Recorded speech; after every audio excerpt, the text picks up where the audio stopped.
कांग्रेस के अध्यक्ष जो है, प्रेसिडेंट जो है मल्लिकार्जुन खड़गे, वो प्रेस कॉन्फ्रेंस करते हैं, वहां ले चलते हैं। आपके सामने इसलिए आए हैं कि ये जो बजट सत्र का दूसरा चरण 13 मार्च से 6 अप्रैल तक जो चला और इसमें कौन सी घटनाएं घटी और पार्लियामेंट को किस तरीके से सरकार के लोग, ट्रेजरी बेंचों ने इस बजट को चर्चा में नहीं लाने का जो पूरा प्रयास किया, उस बात को मैं आपके सामने रखना चाहता हूं। मोदी सरकार डेमोक्रेसी के बारे में तो बहुत बातें कहती है, लेकिन जो कहती है उसके तहत चलती नहीं। और आपको एक ही उदाहरण बताऊं, 50 लाख करोड़ का बजट केवल 12 मिनट में पास किया गया। और वो हमेशा कहते गए कि अपोजिशन पार्टी को इंटरेस्ट नहीं है, वो डिस्टर्ब, लेकिन डिस्टर्बेंस तो रूलिंग पार्टी से हुआ। और जब कभी हम बोलने के लिए उठते थे और हम नोटिस देते थे, नोटिस की चर्चा की मांग जब करते थे, तब वो हमको बोलने नहीं देते थे। और ऐसी पहली बार हुआ। मैं भी अपने जीवन के 52 साल समाप्त करके 53 साल में कदम रखा हूं, चाहे असेंबली में हो चाहे पार्लियामेंट में, ऐसा कभी नहीं देखा। मैं 5 साल लोकसभा में भी था अपोजिशन लीडर, ऐसा वक्त कभी नहीं आया। और यहां पर 2 साल से मैं देख रहा हूं कि यहां पर खुद ही रूलिंग पार्टी के लोग ही डिस्टर्ब करते हैं। और इसका उद्देश्य यही है, जो हमने मुद्दे उठाए हैं, खास करके अदानी के इशू पे, सारे 18-19 पार्टियां एक होके एक कॉमन मुद्दा था कि अदानी को इतना महत्व क्यों दिया जा रहा है। और अदानी की संपत्ति केवल 2.5 साल में 12 लाख करोड़ कैसी बनी। और सरकार से पैसा लिए, LIC से लिए, बैंकों से लिए, सरकार का पैसा और पब्लिक सेक्टर की संपत्ति उन्होंने खरीदा। यानी पैसा भी सरकार का और संपत्ति भी सरकार की। तो उसको अमीर बनाते गए 2.5 साल में इतनी बड़ी संपत्ति वाला आदमी देश में या विदेश में कोई नहीं होगा शायद। और मुझे और एक, इसका सरकार इतना जो खासकर मोदी जी जो बढ़ावा दे रहे हैं, इसका मतलब क्या है?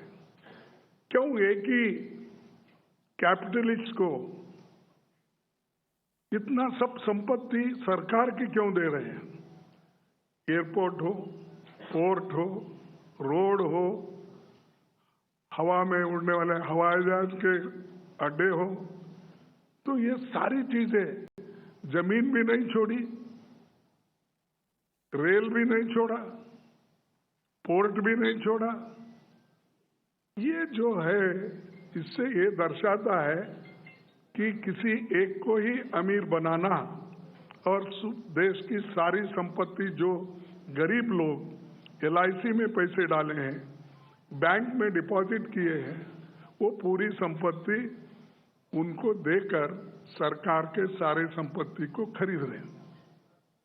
ये हम वहां उनको पूछना चाहते थे। और दूसरी चीज, राहुल गांधी जी लोकसभा में एक उन्होंने पूछा था कि अदानी की संपत्ति इतनी बड़ी केवल 2.5 साल में, तो ये कैसा बढ़ा, इसका विवरण दो, इसकी चर्चा हो। तब उन्होंने यही कहा, कितने बार आपके साथ वो फॉरेन ट्रिप में गए आए, आपके साथ कहाँ कहाँ उनकी मुलाकात हो गई, जिन जिन देशों में आप गए, आप जाने से पहले किन किन देशों में उन्होंने आपसे पहले जाकर आपसे मिले, और किन किन देशों के प्रधानमंत्रियों से या वहाँ के बिजनेसमैन से या वहाँ के मंत्रियों से मुलाकात किए, और आपके वजह से उनको कौन सा ऑर्डर मिला, कैसा मिला, ये सारे डिटेल यहाँ पर चर्चा होना चाहिए। इसीलिए हम JPC की मांग कर रहे थे, जॉइंट पार्लियामेंट कमेटी की।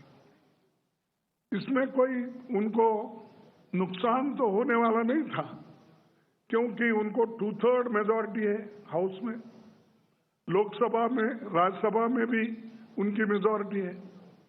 जब कमेटी कॉन्स्टिट्यूट होती है तो मेजॉरिटी मेंबर्स आपके रहते हैं, इसके बावजूद आप JPC कॉन्स्टिट्यूट करने को क्यों डर रहे हो, ये हमारा पहला सवाल है। मेंबर तो आपके ज्यादा होते हैं, लेकिन हमको एक फायदा होता है कि ज्वाइंट पार्लियामेंट्री कमेटी कॉन्स्टिट्यूट करने से सारे दस्तावेज, कागजात, डॉक्यूमेंट एग्जामिन करने के लिए अपोजिशन पार्टियों को एक मौका मिलता है।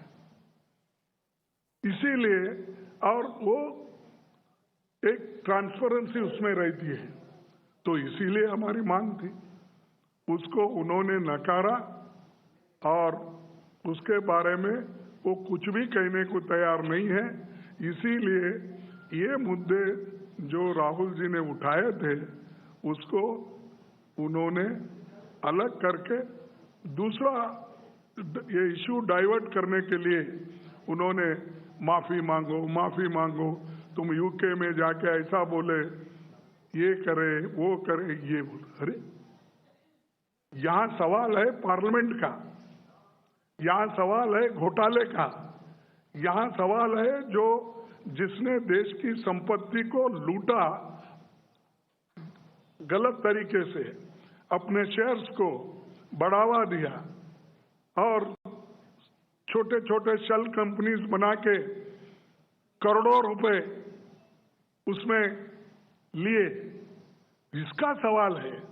देश की संपत्ति बचाने के लिए हम सारे लोग कोशिश कर रहे हैं, लेकिन वो इसको मानने के लिए तैयार नहीं, क्योंकि दाल में कुछ काला है।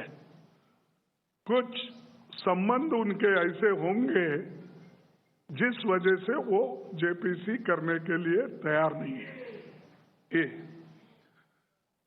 और तीसरी बात कि प्रधानमंत्री खुद सदन में नहीं रहते, सदन जब चलती है तो दौरे पे रहते हैं, सदन जब चलती है तो इलेक्शन प्रचार में जाते हैं।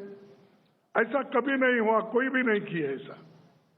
कभी एकादा कोई अर्जेंट वर्क है तो तब 1-2 दिन के लिए जाते थे, लेकिन हमारे प्रधानमंत्री तो जैसा वो कहते हैं कि सुब्रमण्यम सारी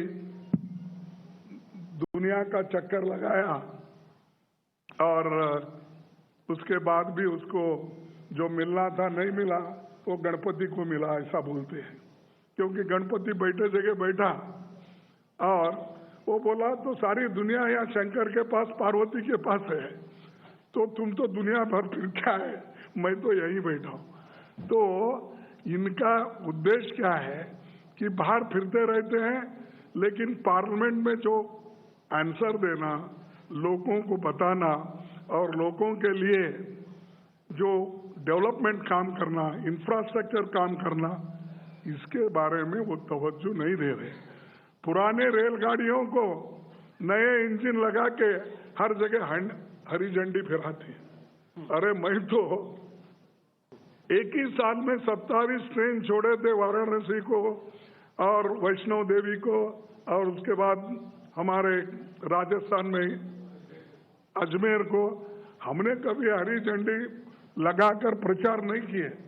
वहीं पर वही इसमें अब दिल्ली से हरी झंडी एक भाषण, मंगलुरु को हरी झंडी एक भाषण, और चेन्नई बॉम्बे से एक हरी झंडी भाषण, भोपाल वो एक।